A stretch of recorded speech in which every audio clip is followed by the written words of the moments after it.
තුල්ලෝකාග්‍ර වූ අරහත් වූ දසබලධාරී සර්වඥ බුදු පියාණන් වහන්සේට අපගේ උත්තම නමස්කාරය වේවා කියලා සාදුකාග්‍ර වූ අරහත් වූ දසබලධාරී සර්වඥ සම්බුදුරජාණන් වහන්සේ විසින් දේශනා කරන්නට යෙදුන නෛර්යානික වූ පරම ගාම්භීර වූ සී සද්ධර්ම රත්නයට අපගේ උත්තම නමස්කාරය වේවා කියලා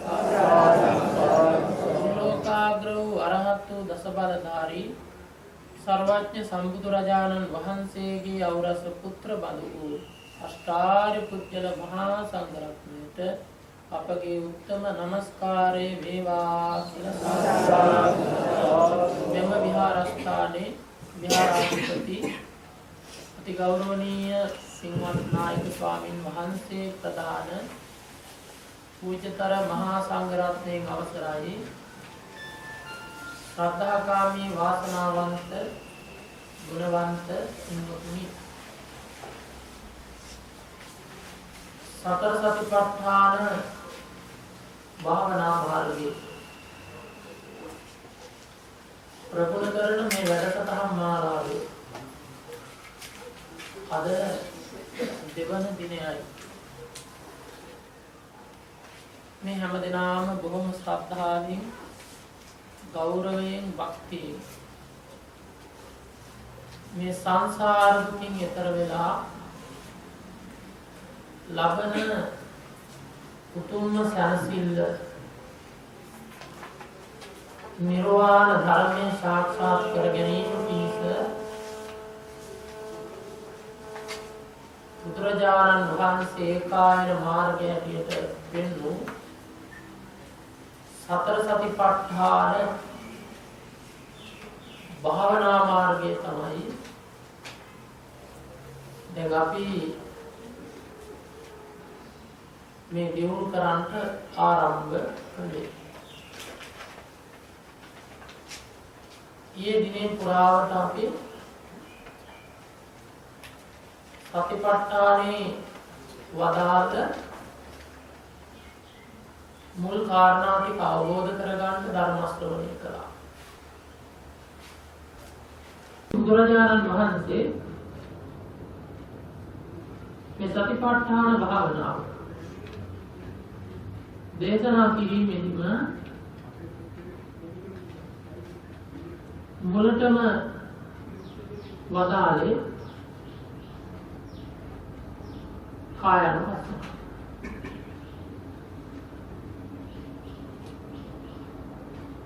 කතංච භික්ඛවේ භික්ඛු චත්තාරෝ සතිපට්ඨාන.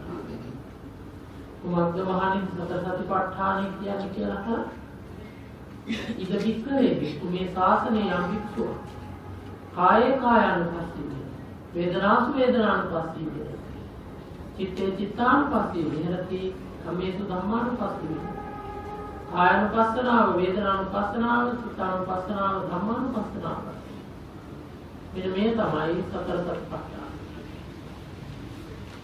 පින්වතුනි එක වෙලාවක බුදුරජාණන් වහන්සේ වදාළනවා ලෞතර බුදු වුණ මට ගුරුවරයෙක් බුදු වුණ මට ගුරුවරයෙක් මගේ ගුරුවරයා තමයි සතර සතිපට්ඨාන. එහෙනම් සතර සතිපට්ඨානේ බුදුරජාණන් වහන්සේ ගුරුතන් නීති ආසලපුවා. ඒ මොකද ලෞතර බුද්ධ ඥානෙ පහළොනේ මේ තුන්වෙනි වෙනවා. එහෙනම් බුදුරජාණන් වහන්සේ ගුරුතන් නීති ආසලපුවා නම් ඒ කියන්නේ මේ භාවනා මාර්ගයේ තරම් වටිනවා. එහෙනම් අපට මේ සංඛාර දුක්ඛිනි වලින් සදාහත මෙතර වෙලා අමාමහ නිර්වාණ අවබෝධයේ පිණිස ඒකාන්තයෙන් උපකාර දෙන්නේ මේ සතිපට්ඨාන භාවනාවයි. බුදු පියාණන් වහන්සේ වදාරනවා අලුතින් පැවිදි වුණ කෙනාට පැවිදි ජීවිතයේ පරතරයට ගිය කෙනාට හැම කෙනාටම මේ සතිපට්ඨාන භාවනාව යෝග්‍යයි. ගිහියන්ට පැවිද්දන්ට, දෙවියන්ට, බ්‍රහ්මීන්ට, නාගයින්ට සතිපට්ඨාන භාවනාව යෝග්‍යයි. හැබැයි ඉතින් මගපල නිවන් නාගයින්ට දකින්න බෑ. මොකද තිරස්ථාන යෝනිය පරිදි වෙන්නේ. එහෙනම් පින්වතුනි හේතු සම්පත්තියේ සියල්ලන්ටම මගපල නිවන පිණිස මේ සතිපට්ඨාන භාවනාව උපකාර වෙනවා. එහෙනම් අපි මේ දැනගෙන භාවනා කරන්තු මහා බෝධිසත්වයේ ලෝතර බුදු වෙන්න මනුලෝ ඉපදීමට පෙර තවතිසා තුසිත දිව්‍ය ලෝකේ සන්තුසිත දිව්‍ය පුත්‍රයා වශයෙන් වැඩ ඉන්නේ හැම මොහොතකම සතිපට්ඨානෙ. එක නිමේෂයක්වත් අත්හරින්න නැතුව හැම මොහොතකම ඉන්නේ සතියෙන්. මහා බෝධිසත්වයේ මව්කුස පිළිසිඳ ගන්න සතිය. සාමාන්‍ය කෙනෙක් වගේ නෙවෙයි සතියෙන් පිළිසිඳ ගන්න. සාමාන්‍ය කෙනෙක් වගේ නෙවෙයි මව්කුසේ ඉන්නේ මහා බෝධිසත්ව. සාමාන්‍ය කෙනෙක් නම් මව්කුස ඇතුළේ වකුටු වෙනා කකුල් දෙක ඇතුළේ ඔළුව ගහගෙන හිර වෙලා තමයි ඉන්නේ. මහා බෝධිසත්වයේ මව්කුසේ ඉන්නේ මහා ආචාර්යයක් පින්වතුනි පරියන්ක බැලගෙන ඉන්නේ. අපි මේ භාවනා කරන් ඉඳගෙන ඉන්නවා වගේ නෝ පරියන්කෙන් තමයි ඉන්නේ. මේ බෝධිසත්වයන් තුළ විශේෂකාරය. ඒක බලන්න එක මොනතරම් ආශ්චර්යයි. එක නිමේෂයක්වත් සිහිය වැඩෙන්නේ. බෝධිසත්ව දරුවා මව්කුසට වැටගත්ත දවසේ ඉඳලා ඒ අම්මගේ හිතේ පාපී රාග දේශ මොහ පහළ වෙනවා. ඒ අම්මා උපෝසතෙන් තමයි කල්යවන්නේ. ඒ අම්මා සතිපට්ඨානෙන් තමයි සිහියෙන් තමයි වාසය. සාමාන්‍ය දරුවෙක් බිහි වෙනවා වගේ නෙවෙයි සෑම බෝධිසත්වෙක් බිහි කරන්නේ සෑම මාතාවක් විතර. ඒ න්‍යාය ධර්මය. අනිත් දරුවෝ ඉපදෙනවා වගේ නෙවෙයි. බෝධිසත්වෙක් රාග හිමකකින් යම්සේ පහළට බහින්නේ දේශේ මව්කුසෙන් පහළට බහිනවා කියලා.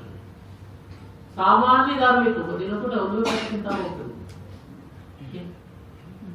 ඒ බෝධිසත්වෙක් හිමකකින් රාග හිමකකින් පහළට බහින්නා මේ කිසිම වේදනාවක් පහසුවක් තොර මේ පෘථිවි ධාතුවට වැඩම කරනවා.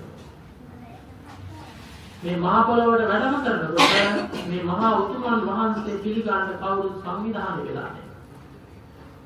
දන්නේ කවුද කියලා? කවුද කියලා දන්නේ. දැන් මම ගිහිව එහෙම ඇවිල්ලා හිටියනම් එහෙම පුදුකොට පාවඩ ඒකවල රාමනා ඒ වගේ මේ බෝධිසත්වෝ කවුද කියලා දන්නේ නැහැ. මේ මව්කුසට මෙලව බිහි වෙන මේ උතුමන් කවුද කියලා කවුරුත් දන්නේ නැහැ. ඒකින්ද පිළිගැනීමට පෙරහැරවල නැහැ. පාවඩ එල්ලලක් නැහැ, මල් තියලක් නැහැ. හැබැයි මහ පොළොව දන්නේ මේ කවුද කියන්නේ. ඉක්පිට නැති 2,40,000ක් වට වූ ඝනකඩ වූ පොළොව දන්න නිසා මහා බෝධිසත්වයන්ගේ සිරිපත් වල පිළිගැනීම පිණිස මේ මහ පොළවෙන් නෙළුම් මලක් උඩට ඇවිල්ලා උන්වහන්සේ ගන්න. සත්‍යුම් මත වැඩම කළා. අඩිය තියෙන වාරයක් පාසා පියුම් තිබුණා. සිංහනාද කළා. ඒ හැම මොහොතක්ම සතිපට්ඨානෙ යුක්තවයි කියලා. සිද්ධාර්ථ කාලේ, ලදරුවා කාලේ, ළමයා කාලේ ඉස්සතර හදාරනකොට හැම මොහොතකම සතියෙන් සමාවාසී. සතිය අත්හැරුණු තැනක් නැහැ. විවාහ වෙලා ගෘහ ජීවිතයක් ගත කරා අවුරුදු 29 දී ගිහි අතහැරියා සෑම නිමේෂයකම සතිපට්ඨාන. 29 දී පැවිදි වුණා සත්‍ය ගවේෂී මාර්ගේ ගියා සෑම මොහොතකම සතිපට්ඨාන. ඒ බේතුවා ගෝබන්ඩා අරා වැඩ නොවලා වජ්‍රාසනාරූඪ වැඩෙමින් දසබිම්බරක් මනසින් පරදවුවේ අන්නේ සිහියේ ඒ සතිපට්ඨානේ උපරිම තැනට මනස වැඩි යෑමෙන් කියලා සඳහන් කරනවා. අපි යම් මොහොතකද සත්‍ය අවබෝධ වෙයිද අමා මහ නිවන දකීද ඒ සතිපට්ඨානේ විපාකයක්. අපි අද ගෙදර ඉඳලා මෙතෙන්ට ආවා. ජීතනක සිහිය පිටුවව. එළිය වැටුණ වෙලාවෙ ඉඳලා මේ වෙනකන් කීපාරක් සිහියෙන් ඉඳලා. සිහිය සති. ප ဋ ාණ කියන්නේ පිටුව. හැම ක්‍රියාවක්ම කළ යුත්තේ සිහිය පිටුව. හැබැයි අපි නම් එනවා. මේ ඉතින් හැම තැනම මොකද වෙන්නේ? ලෝභ දෝෂ මෝහ හටගන්නවා. එහෙනම් දැන් ජීවිතයේ සිහියෙන් ගත කරමු. ලෝභ දෝෂ මොහ හට ගන්න විදිහ. එහෙනම් බුදුරජාණන් වහන්සේ වදාළේ මානෙ මේ සතිපට්ඨාන භාවනාවම පුරුදු වෙන්න.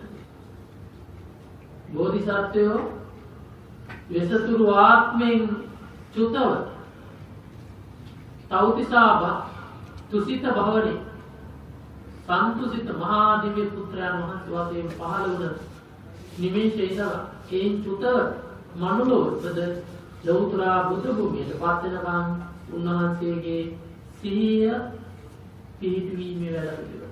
සතිපට්ඨානෙ කරුන්නේ සක්මන් කරන්නේ, කතා කරන්නේ, නිදා ගන්න සියල්ල සතිය. එනම් පින්වත්නි අපි මේ සියලු ක්‍රියාකාරකම් මනාව සිහිනුවණින් සිදු කරන්නට අදිෂ්ඨාන වීර්යය ඇති කරගන්න. අපි සතිපට්ඨාන භාවනාව ආරම්භ කළා. මහණෙනි යම් කිසි සද්ධර්මය අවබෝධ කරගන්න කැමති භික්ෂුවක්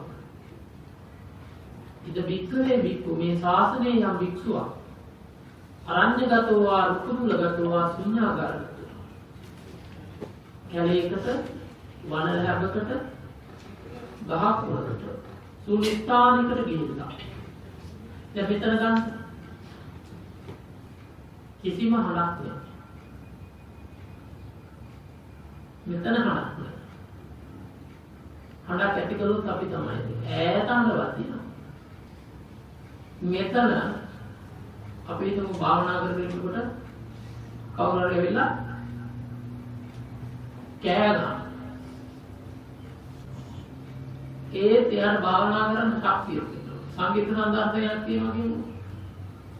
ඒක මෙතන ගිහින් හරි භාවනා කරන්න පුළුවන්. සතිය ප්‍රබල වෙනවා.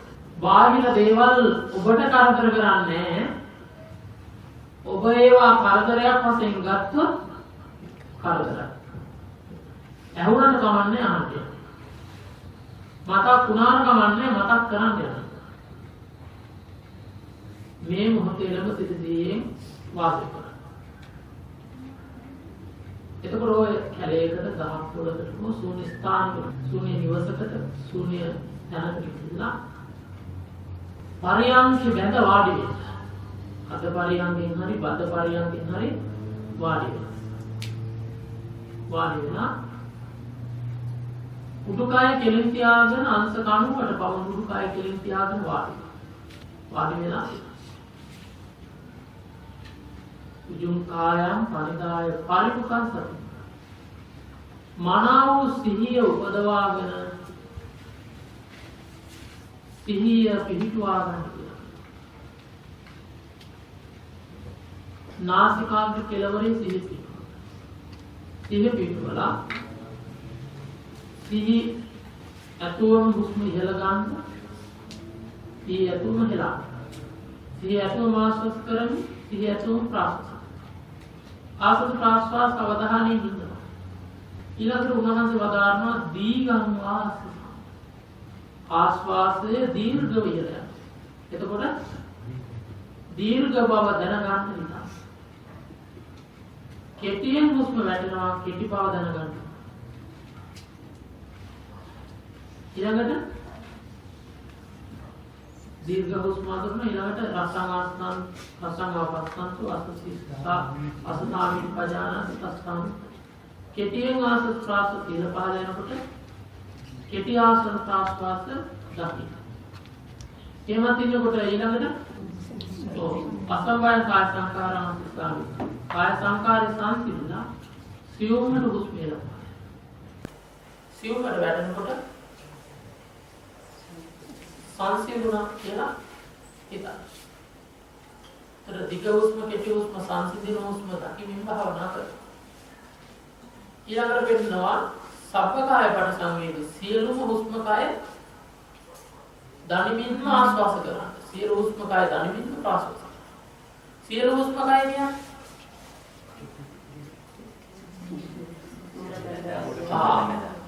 හුස්මේ මුල මැද අග. එතකොට දීර්ඝ හුස්මේ මුල මැද අග. කෙටි හුස්මේ සියුම් හුස්මේ මුල මැද අග. දකින්න ඔය විදිහට බොහෝ වෙලාවක් භාවනාවෙන් ඈක් විතර යනකොට මොකද වෙන්නේ? හුස්මටම සිත එකඟ වෙලා චිත්ත සමාධිය ගොඩ නැගෙනවා. සමාධි සිත ගොඩ නැගෙනවා.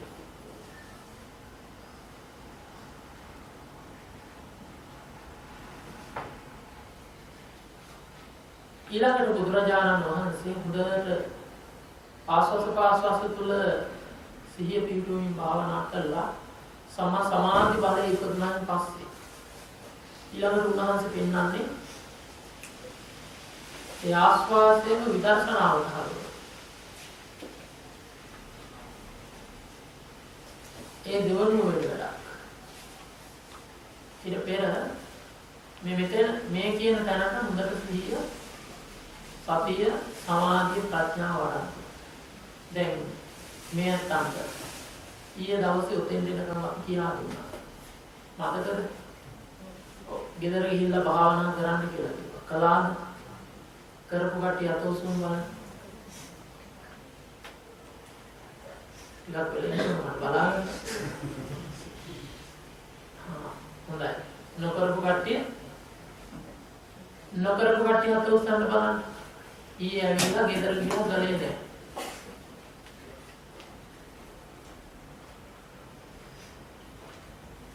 මොහොම සාර්ථකයි.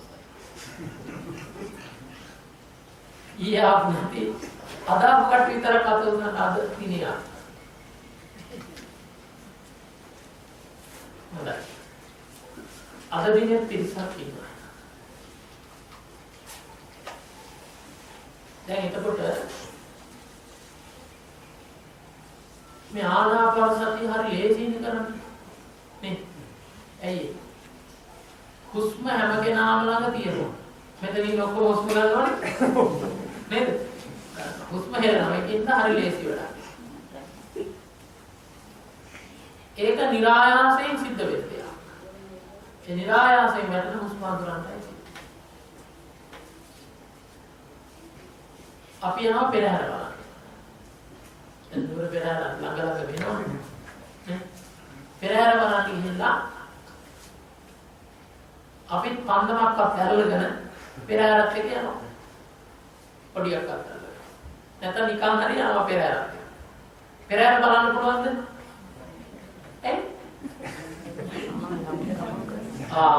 පෙරහැර යනකොට පෙරහැර පේන්නේ.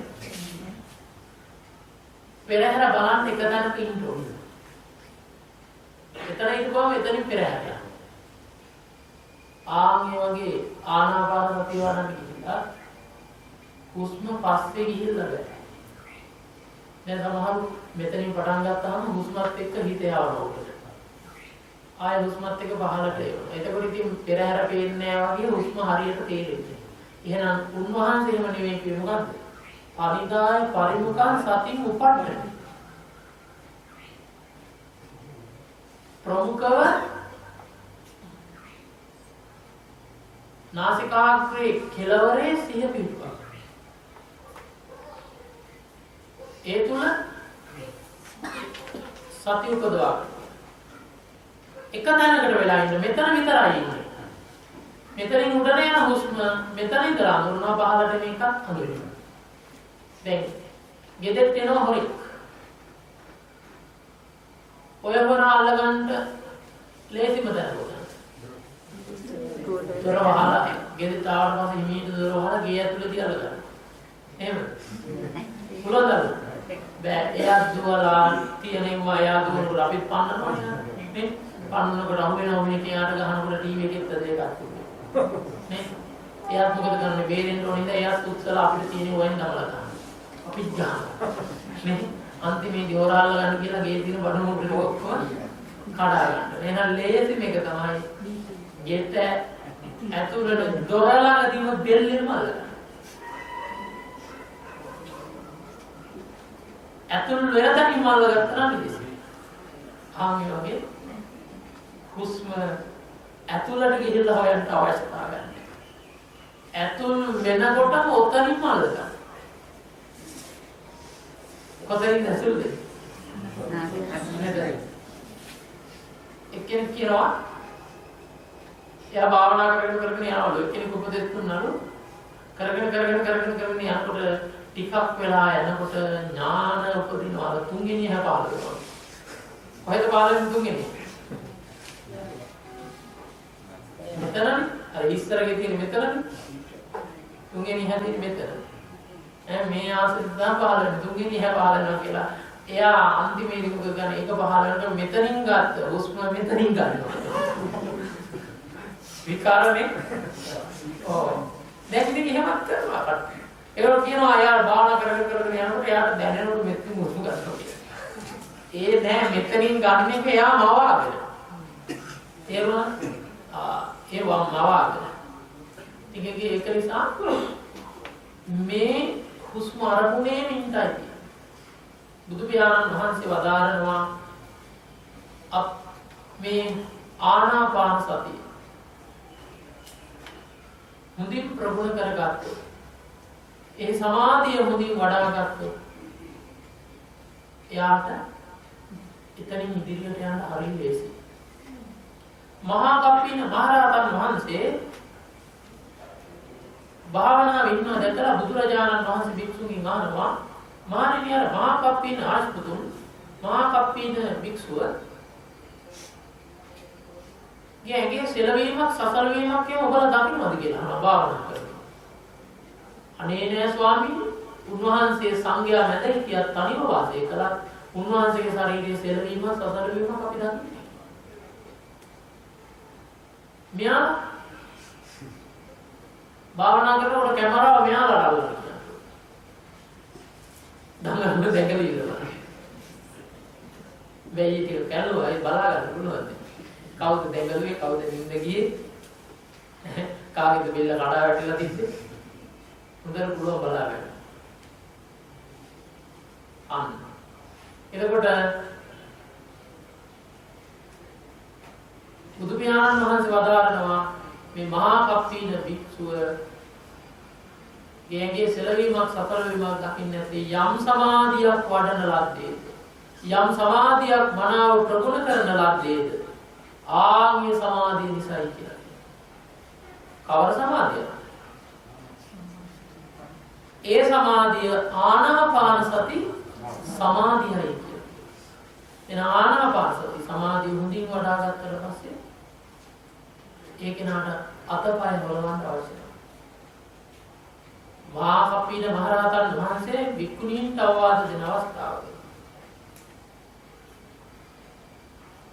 අපි මාතෘකා පාඨයේ වශයෙන් තබාගත් ගාථාවක ආනාපාන සතිය යස්ස පරිපූර්ණ යමෙක් ආනාපාන සතිය පරිපූර්ණ කරයි සුභාවිතා මනා වඩයි අනුකුප්පම් පරිචිතා පිළිවෙල මාර්ගයට ප්‍රගුණ කරයි සෝමන ලෝකම් පබාසේති ඔහු මේ ලෝකේ අභාමුක්තෝ චන්දිමා කලවලාකුළු වලින් මිදුණු පුන් සඳහා කාසි බබනන්නා වගේ ප්‍රඥාවෙන් නුවණින් බබලන කෙනෙක් බවට පත් වෙනවා කියලා බුදුරජාණන් වහන්සේ වදාළා. ඒ තහවුරු කිරීම වශයෙන් මහා කප්පින මහරහතන් වහන්සේ අර යට කී ගාථාවෙන් වදා. එහෙනම් බුද්ධ දේශනාවේ ශ්‍රාවක දේශනාවේ සඳහන් වෙනවා මේ ආනාපාන සතිය මනාව වඩන කෙනා ප්‍රගුණ කරන කෙනා දියුණු කරන කෙනා කළු වලාකුළු වලින් මිදුණු පුන් සදහසේ බබලන්නා වගේ ප්‍රඥා ලෝකයෙන් බබලන කෙනෙක් බවට පත් වෙනවා. දැන් එහෙමනම් අපි ආනාපාන සතිය වඩන්න පටන් දැන් ඔය ඊයේ දුර්වලකම් ඇති වුණ කට්ටිය ඔය ඇති කරගන්න එපා. මුද වීර්යයෙන් කරගන්න ඔය බිම ඉන්න කට්ටිය ඉඳලා මේ කියන්නේ. සාමාන්‍ය විනාඩි 5ක් 10ක් නෙවෙයි පැය භාගයක් පැයක් වගේ භාවනා කරනවා. තේරුණාද? එච්චර වෙලා බිම ඉන්න පුළුවන් නම් බිම ඉන්න නැත්තම් කුකුවක් වගේ එකක් හරි අරගෙන වාඩි වුණාට කමක් නැහැ. මොකද මගදී ඉරියව් මාරු කරනවට වඩා හොඳයි. ඔය බිත්ති වලට හේතු වෙලා ඉන්නේ නැත්නම් කියන්නේ බිත්තියට හේතු වෙන්නේ නැහැ.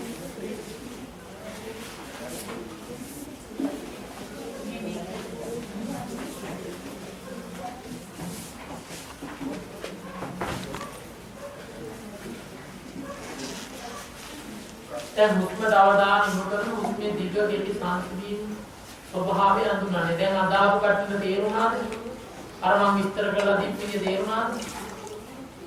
අදාපු කට්ටියට තේරුණාද ආනාපානසතිය දැන් කරන්න ඕන විදිය? තේරුණ කට්ටිය අත උස්සන්න අදාපු කට්ටිය. අද ඇවිල්ලා තේරුණ නැති කට්ටිය අත උස්සන්න. තේරිලා තියෙනවා. දැන් එනම් භාවනාව පටන් ගන්න. පුටුවල ඉන්නේ නැතුණා ඉබොක්ස කෙලින් කරන්න උත්තර කකුල් මෙහෙම බිම් පට්ටලෙට තියලා. සද්දක වහන තුලින් දක්මත තියලා ආරම්භ කරමු. ඊට පෙර භාවනා පූර්ව කෘතිය අපි කරමු. අද්දක හිස මුදුනේ කියලා වැදගෙන හිස මුදුන කියන්නේ නලල මුදුන නෙවෙයි. සිරදානමාමි කියලා කියන්නේ දැන් මෙතන කියන්නේ ලලාට. නලල. දැන් නලලේ අතේ තියාගත්තොත් සිරදානමාමි නෙවෙයි ලලාට. ඉරදානමාම වෙන්න අත් දෙක මෙහෙම තියෙනවා. අව ගන්න ඕනේ. අව. ඇස් දෙක පියාගෙන ස්වාමීන් වහන්සේ කියන විදිහට කියන්න. ඒ භාග්‍යවත්තු අරහත්තු දස බලධාරී සර්වඥ බුදුරජාණන් වහන්සේට මාගේ නමස්කාරය වේවා.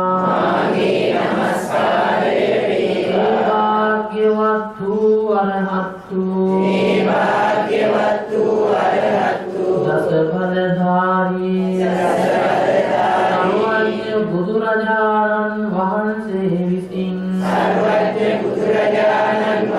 දේශනා කරන ලද්දා වූ නෛර්යානික ධර්මයට මාගේ නමස්කාරය වේවා. භාග්‍යවත්තු අරහත්තු දස බලධාරී සර්වඥ බුදුරජාණන් වහන්සේගේ අවරස පුත්‍ර බඳු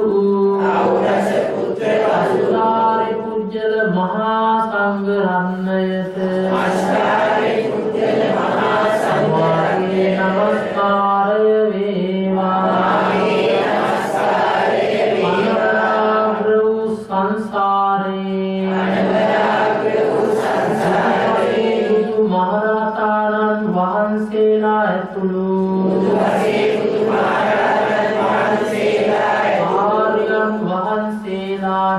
ආර්යයන් වහන්සේලාට ආර්ය ධර්මය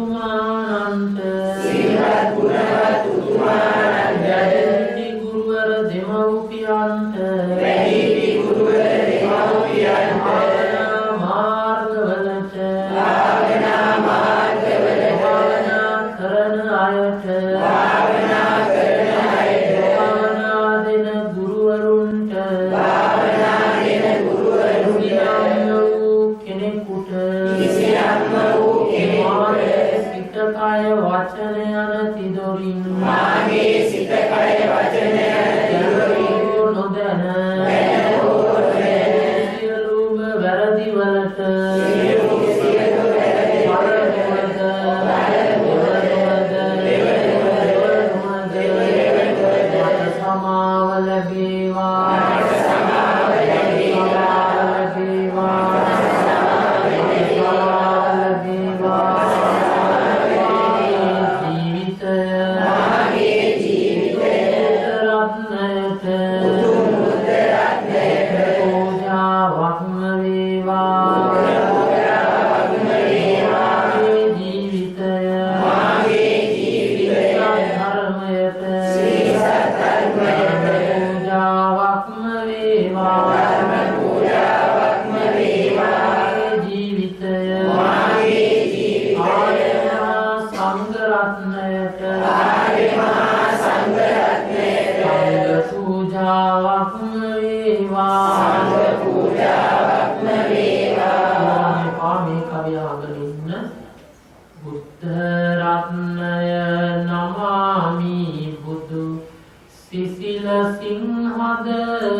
මුලින්ම කලේ ඉහළ පහළ යන හුස්ම අඳුරන නේද?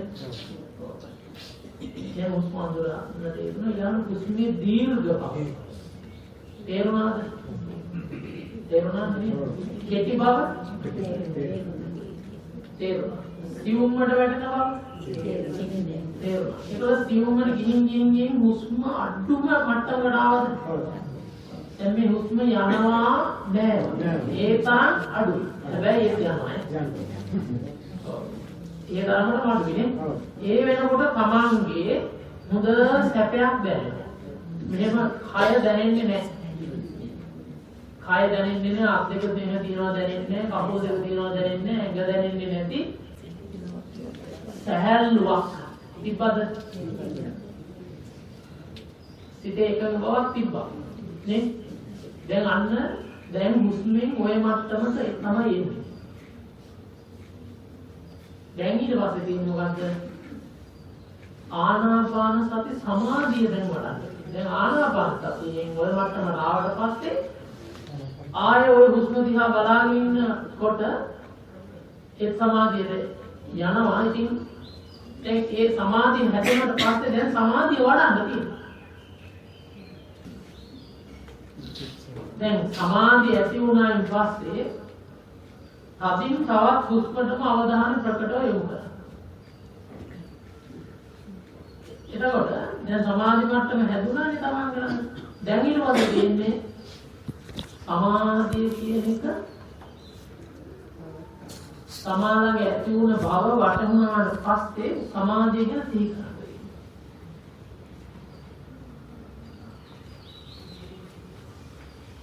බුදුරජාණන් වහන්සේ කියනවා මේ සම්මා සමාධිය කියන එක විස්තර කරනකොට සමාධි හතරක් තියෙනවා. සමාධි අවස්ථා හතරක්. මොනවද? පළවෙනි ධ්‍යානෙ, දෙවන ධ්‍යානෙ, තුන්වෙනි ධ්‍යානෙ, හතරවෙනි. පඨම දුතිය චතේ චතුර්ථ කියන ධ්‍යාන. දැන් එතකොට අපිට අර සමාධිය ඇති වුණායින් පස්සේ දැන් තියෙන්නේ මොකද්ද? ඒ සමාධිය ඇති වුණා කියන්නේ පඨම ධ්‍යානය තමයි ඇති වෙන්නේ. සමාධිය කියන්නේ ධ්‍යානය කියන්නේ එකක්.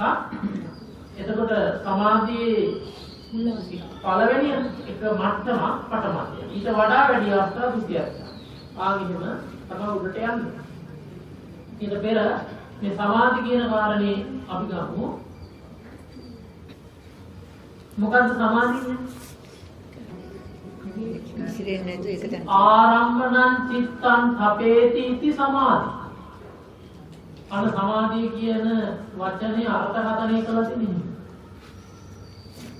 ආරම්මණං අරමුණේ චිත්තං සිත තපේති इति පිහිටුවන්නේද සමාධියයි කියනවා. අරමුණේ සිත පිහිටුවන්නේ සමාධියයි කියනවා. තේරුණා? දැන් මේ මල් බඳුන මල් පොකුර දිහා විතරක් බලන්න. ඒකම දිහා විතරක් බලන්නේ.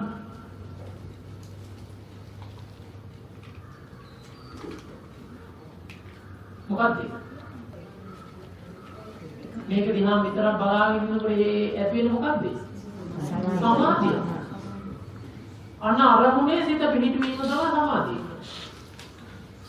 තේරුණාද? එතකොට අකුසල අරමුණේ නෙවෙයි කුසල අරමුණේ සිත පිහිටවීම තමයි.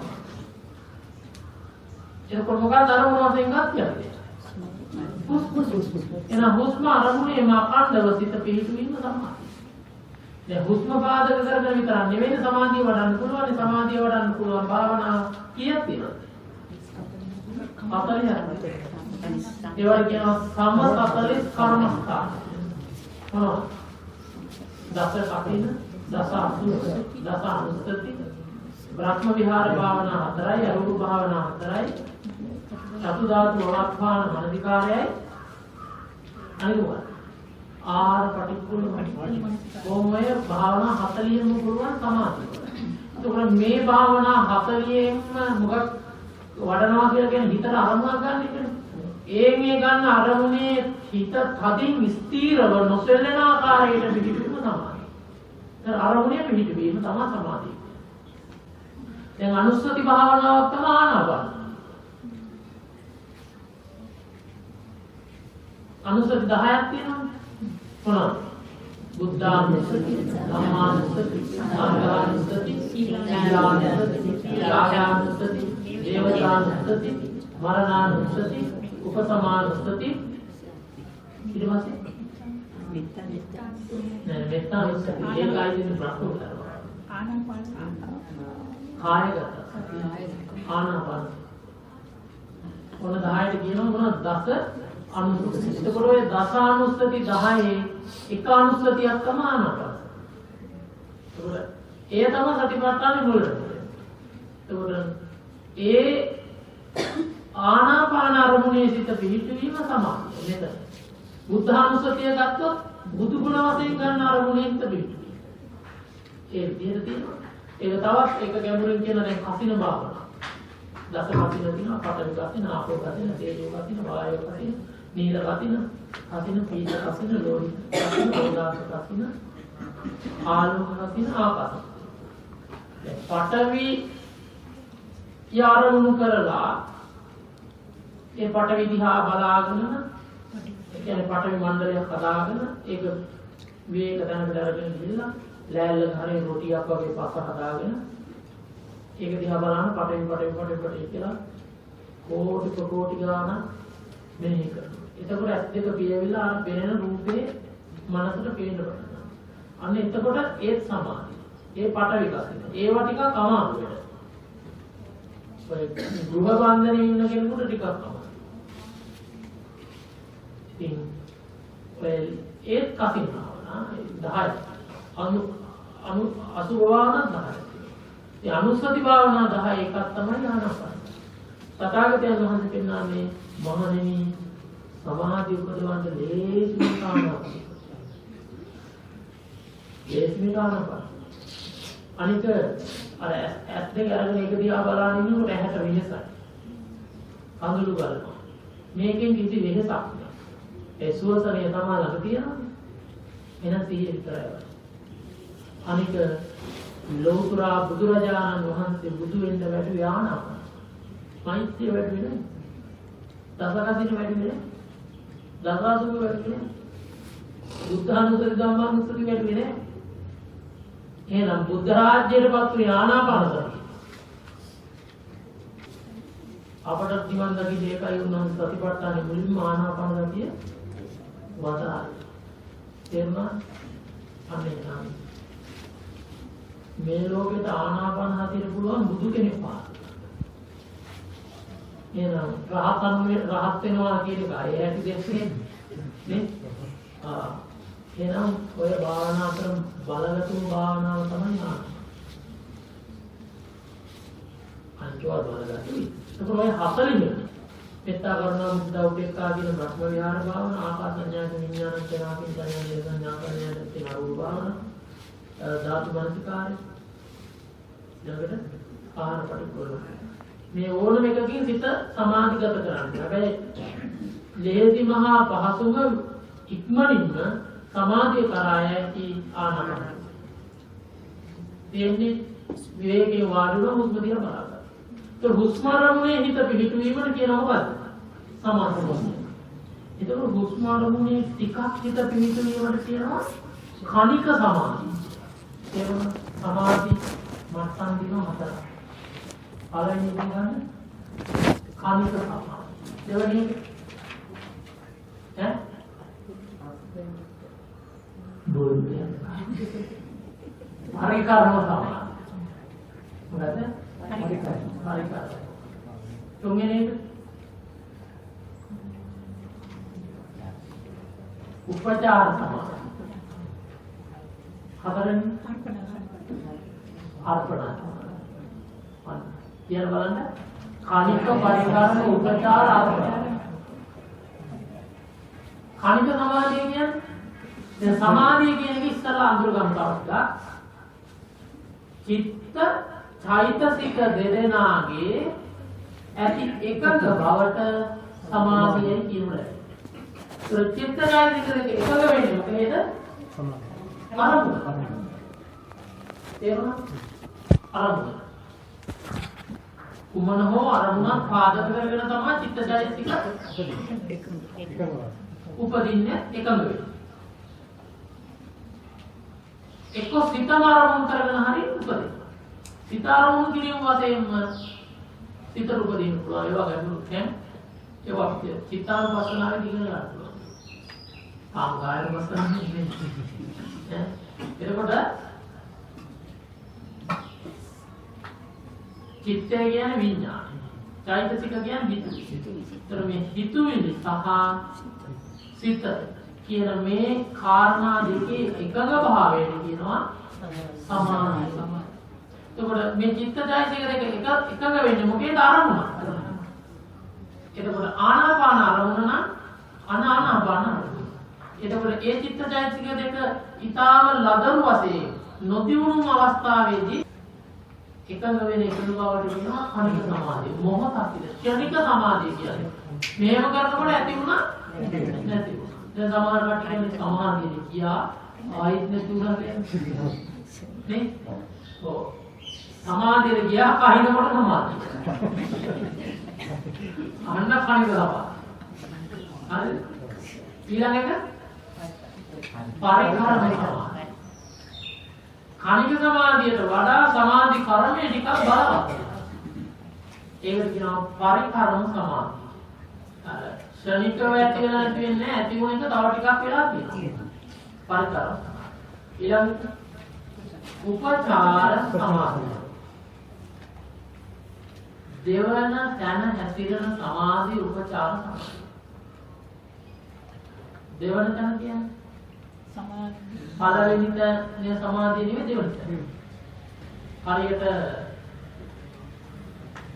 අපහාපති නෙවෙයි උපසමාධිය. විදුහල්පති නෙවෙයි ජනාධිපති නෙවෙයි අගමැති. උපසභාපතිව වැඩද? වැඩ දුන්නද පළවෙනික? වැඩන්නේ නැතුවන හොඳයි. නැතුවන කියන්නේ කවුරු නැතිද? සභාපති නැති දවස් දෙන්න දවස් නම් ඒක නිකන් අවුලක්. විදුහල්පති හොඳයි. හැබැයි උපවිදුහල්පති හොඳයි. විදුහල්පති ඉස්කෝලේ ආව නැති දවස්. එයා විදුහල්පති නැතුවන. අගමැතිකම හොඳයි. ජනාධිපති මේ වගේ උපචාර සමාධිය හොඳයි අර්පණා සමාධිය නැති ඒ පළවෙනි එක අර්පණා සමාධිය දෙවෙනි එක තමයි උපචාර සමාධිය. ඉතින් ඒකත් හොඳයි අරගෙන නැත්තා. අර පේනවා නම් මේකේ දෙක වෙලා දෙවෙනි තැන හැසිරෙන සමාධි උපචාර සමාධිය. ඒ කියන්නේ ධ්‍යාන අවස්ථාවට නොගිය සමාධිය. තේරුණා? උපචාර සමාධිය. අර්පණ සමාධිය කියන්නේ පූර්ණ සමාධිය, ප්‍රථම සමාධිය, ධ්‍යාන අවස්ථාවට ගිය සමාධිය. තේරුණා? ඔව්. දැන් ඒකට ඔය බුද්ධ දිහා බල බල ඉන්නකොට කණික පරිකරම උපචාර කියන සමාධි මට්ටම් ඇති වෙනවා. ඒකත් තවදිනුන වෙලා ඔහුගේ සිත ක්‍රමක්‍රමයෙන් අර්පණ අවස්ථාවට එනවා. ප්‍රාර්පණ සමාධි වර්ග දෙකක් තියෙනවා. අර්පණ සමාධි වර්ග දෙකක්. රූපාවචර සමාධියයි අරූපාවචර සමාධිය. රූපාවචර සමාධි 4යි අර්පණ සමාධි අරූපාවචර සමාධි 4යි. පළවෙනි දෙවෙනි තුන්වෙනි හතරවෙනි කියන සමාධි අවස්ථා රූපාවචරයි. ඊළඟට ආකාසඤ්ඤාය විඥානඤ්ඤාය ඥාගිඤ්ඤාය නේවත ඥානඤ්ඤාය කියන ටික අරූපාවචර. රූපාවචර ඥාන කියන්නේ එතකොට රූපාවචර සමාධියට කියනවා තව නමක් රූපාවචර ධ්‍යාන. ධ්‍යාන වලට තමයි අර්පණ කරන්නේ. එතකොට රූපාවචර ධ්‍යාන රූපාවචර. එතකොට දැන් අපි වඩන්ට ඕනේ මොනවද? අර්පණ සමාධිය රූපාවචර අවස්ථාව. ඒකේ පළවෙනි තැන පටම ආසන ප්‍රාස්වාද අරමුණු කරගෙන භාවනාවේදී ඉන්නකොට සමාධිය ඇති වෙනවා කියලා කියන්නේ පඨම ධ්‍යාන. එතකොට දැන් පඨම ධ්‍යානෙ වඩන්න පෙර යෝගාවචරය දැනගන්න ඕන තමාගේ හිතේ පඨම ධ්‍යානෙ ඇති වුණාද කියලා. එහෙනම් මෙයා මුලින්ම පඨම ධ්‍යානෙ කියන කාරණේ හොඳින් දැනගෙන ඉගෙනගන්න. එතකොට සමාධිය ඇති වුණාම ඒක දැනගන්න පුළුවන්. බුදුරජාණන් වහන්සේ පඨම ධ්‍යානයේ වෙන්නු විස්තර ටික දැන් අපි ඉගෙනගෙන ඊළඟ අවධියේදී පඨම ධ්‍යානයේ භාවනාවෙන් සිත දියුණු කරගන්න තමයි අපි උත්සාහ කරන්නේ. පඨම ධ්‍යානෙ විස්තර කරනවා විවිච්ඡේව කාමයෙන් විවිච්ඡ අකුසලේව ධම්මේව සවිතක්කං සවිචාරං විවේකජං සීසුඛං පඨම ධ්‍යාන උසමස්සති. පළවෙනි ධ්‍යානය කියන්නේ ඉගෙන ගමු. ගිලම්පස් ටිකක් බලන්න. ගිලම්පස් ටිකක් බලලා හැකි ඉක්මනින් වාඩි වෙන්න සියලු විදාතම නිවන් සම්පත්තිය ලැබේවා.